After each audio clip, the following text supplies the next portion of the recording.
પણ આજે 51મા વર્ષે હું એવું કહું છું કે પૈસા ખૂબ કમાયો પણ જે સાચો આનંદ મળ્યો નહીં એ આનંદ મને આ પ્રકૃતિથી છેલ્લા 6-7 વર્ષ મળ્યો.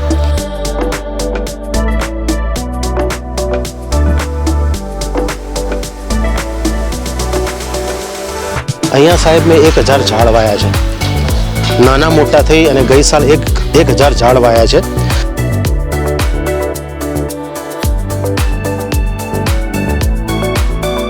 તો 7 વર્ષ પહેલા 14 સુગરી પહેલા વર્ષે આવી, બીજા વર્ષે એની ડબલ કે 3 ગણી થઈ અને આજે દર વર્ષે 65 થી લઈને 85 સુગરી માળા બનાવે છે મારે ત્યાં. અચ્છા, અને એમાં અમારો પર્પઝ એવો છે કે પહેલા પક્ષીઓ ધરીને ખાઈ લે અને પછી વધન નીચે જે પડેલું એ અમારે ખાવાનું, ઉપરથી નહીં તોડવાનું સાહેબ, કારણ કે ઉપર એ તો એના માટે જ છે.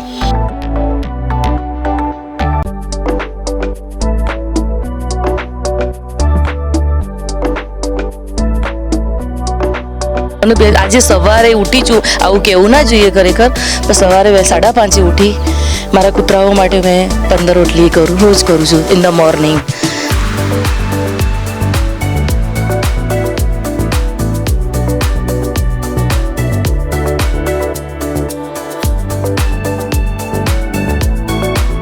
એટલે 4-4.25 કરોડનું રોકાણ મેં પ્રકૃતિ માટે, બર્ડ્સ માટે કર્યું.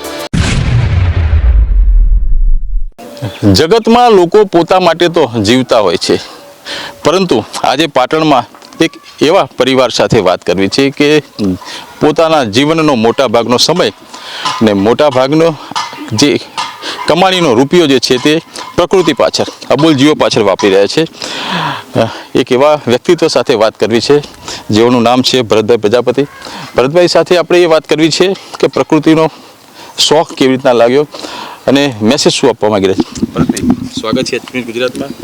આજે પ્રકૃતિ પ્રેમી તરીકે તમારી ઓળખ છે અને આજે આખું વન ઊભું કર્યું છે, શું કહેવા માંગો છો? Thank you Harshadbhai. પહેલાં તો તમે આ વસ્તુથી પ્રેરાઈને અહીંયા આવ્યા અમારા ત્યાં, એટલે તમે એક તો મારી જેમ પ્રકૃતિ પ્રેમી લાગો છો, નહીં તો આવું શક્ય ના બને. પહેલાં તો આપને પણ મારા તરફથી કોમ્પ્લિમેન્ટ્સ. હર્ષદભાઈ, આ એક નહીંથી કે ઋણાનું બંધન હોય છે કે એવું કહેવાય કે મને કંઈક ગમે છે, મને કંઈક ગમતું હોય એ મારા મેળવવું હોય એટલે એના રસ્તા મારી પાસે હોય છે. પૈસા ખૂબ કમાયા, 21 વર્ષથી કમાવાનું ચાલુ કર્યું હતું, ત્યારે 51 વર્ષ થયા. 30 વર્ષમાં પૈસા ખૂબ કમાયા. પૈસા કમાયા પછી પણ જીવનમાં કંઈ ખૂટતું એવું લાગતું હતું, બરાબર.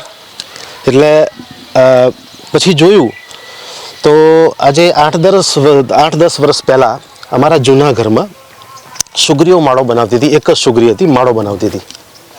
તો એની એક આર્ટ જોઈ અને એવી પ્રેરણા થઈ કે માણસ તો શું કરી શકે, માણસ પાસે તો આટલી મશીનરી છે, મોટા મોટા બિલ્ડિંગ ઊભા કરે છે, પણ પેલું એકદમ અબોલ જીવ કે જેના મગજ હશે કે નહીં હોય દેટ ઇઝ ક્વેશ્ચનેબલ, પણ તેમ છતાં એટલો સુંદર માળો બનાવ્યો એના પ્રોટેક્શન માટે. તો એ સુગરીના માળો બનાવતો જોઈને મને પ્રેરણા મળી કે આજે જો પક્ષીઓ પોતાના રક્ષણ માટે આવું કરે છે તો આપણે એને કઈ રીતે હેલ્પફુલ થઈ શકીએ.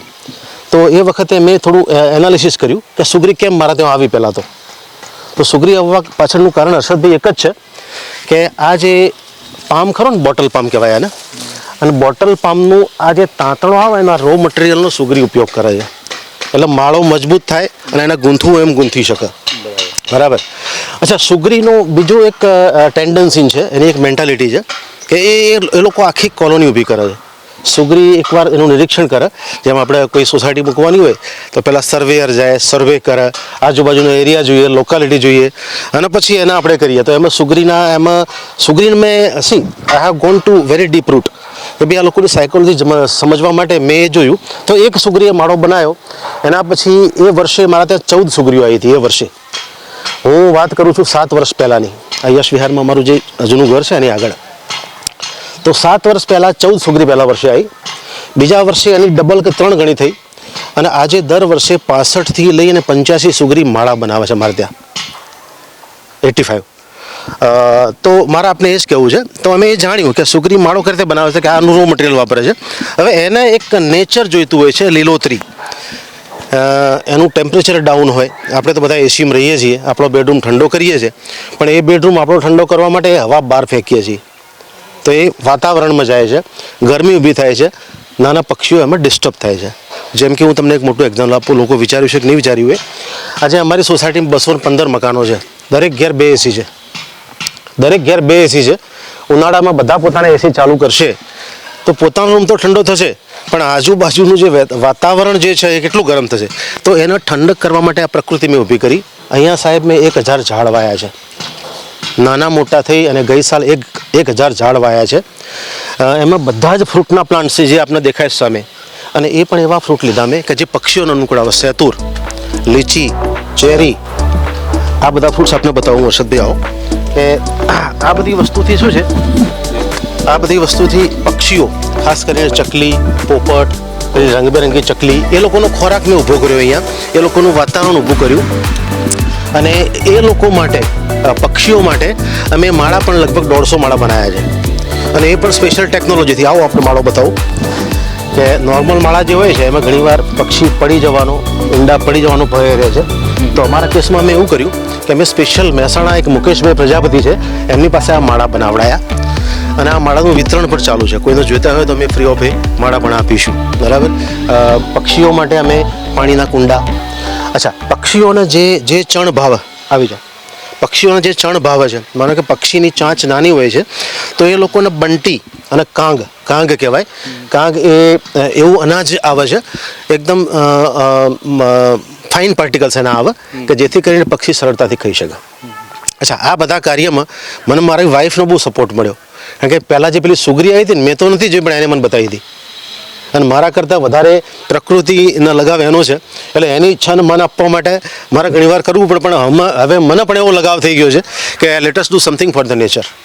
ઘરના કામ કરવાના હોય, અને ઘરના કામની સાથે સાથે પરિવારને પણ સાચવવાનો, અને પરિવારની સાથે પ્રકૃતિને સાચવવાની, અબોલ પશુ પક્ષીઓને સાચવવાના, આ કેવી રીતે મેનેજ કરો છો? થાય છે કાઠું પડી જાય છે, પણ થાય છે. તો એ સમય ફાળવો પડે છે. જ્યારે ભાઈ એવું લાગે કે બિચારા એ ભૂખ્યા છે, તો હું મારું કામ પડતું મૂકીને પહેલાં સાચવી લઉં છું. તમને પ્રેરણા કેવી રીતના જાગી? મને પહેલેથી ગમે છે. ક્યારે એવું કહ્યું કે ભાઈ આ ટાઈમ નથી, ભરતભાઈ? કદી જ એવું નથી થતું. મને આજે સવારે ઉઠી છું, આવું કેવું ના જોઈએ ખરેખર, પણ સવારે 5:30 ઉઠી મારા કૂતરાઓ માટે મેં 15 રોટલી રોજ કરું છું ઇન ધ મોર્નિંગ. મારે કેવું ના જોઈએ આવું ખરેખર, સ્પિરિચ્યુઆલિટીમાં માનું છું એટલે, પણ તો બી મને એટલી દયા આવે, કારણ કે એમને રાત્રે ખાધું હશે તો પચી ગયું હશે, એટલે સવારે એમને બહુ ભૂખ લાગી હશે, એટલે મેં 5:30 ઉઠીને રોટલી રોજ કરું છું. અત્યારે હાલવી કરીને પછી સૂઈ જઈ ઘડીવાર માટે, થોડો રેસ્ટ લઉં છું, પછી પાછું ખવડાવું છું, પછી થોડું ઘરકામ કરું છું. થાક બી લાગે છે, એ જ છે, એટલે થોડું. આપનું નામ? ભાવનાબેન. ભાવનાબેનની વાત વિચારવા જેવી છે. સવારે ઉઠી અબોલ શ્વાનોની ચિંતા કરવાની, એમની 15 રોટલી બનાવવાની, એમને ખવડાવવાનું, પછી આ બધું કામ પણ કરવાનું.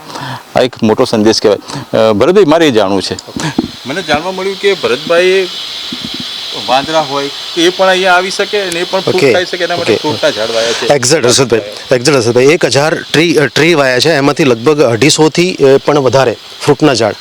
એમાં ચીકુ, જામફળ, લીચી, ચેરી, એવોકાડો, પછી પક્ષીઓને ભાવે એવા ઉમરું, અંજીર.